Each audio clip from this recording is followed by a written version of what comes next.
वन्दे मातरम् वन्दे मातरम्। जब भारत बरतानिया हुकूमत की जंजीरों में जकड़ा हुआ था, उसी दौर में एक कवि ने कलम से क्रांति का ऐसा उद्घोष लिखा कि वह पूरे भारत की आवाज बन गया।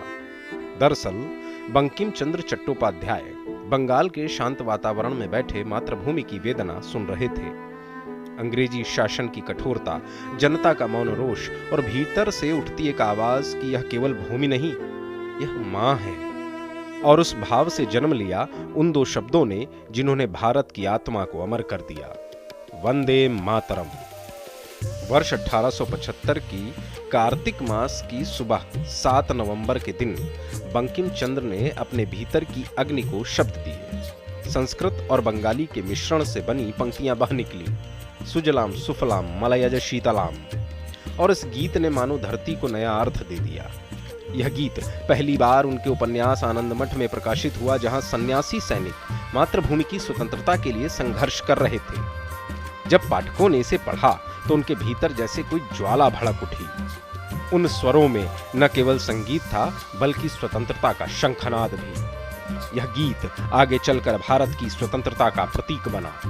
सड़कों पर, जुलूसों में, विद्यालयों में हर भारतीय के होठों पर एक ही मंत्र था, वंदे मातरम। ब्रिटिश शासन को इस गीत से भय लगने लगा। आदेश जारी हुए कि इसे गाना अपराध है, इसे छापना अपराध है। परंतु कैसे रोकी जाती वह पुकार जो मां के लिए उठी थी। जेलों में बंद क्रांतिकारियों की आवाजें फांसी के तख्ते पर पहुंचने से पहले भी यही शब्द गूंजते थे, वंदे मातरम।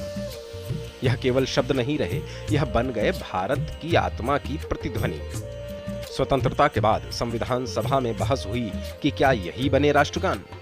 अंततः निर्णय हुआ, जनगण मन को राष्ट्रगान और वंदे मातरम को राष्ट्रगीत का सम्मान दिया जाए। डॉक्टर राजेंद्र प्रसाद ने घोषणा की कि वंदे मातरम जिसने स्वतंत्रता संग्राम को प्रेरित किया, उसे समान सम्मान प्राप्त होगा। आज भी जब 7 नवंबर का दिन आता है तो इतिहास की वह पवित्र लहर फिर से लौटती है। कई स्थानों पर इसे वंदे मातरम दिवस के रूप में मनाया जाता है। यह गीत नहीं, यह संकल्प है।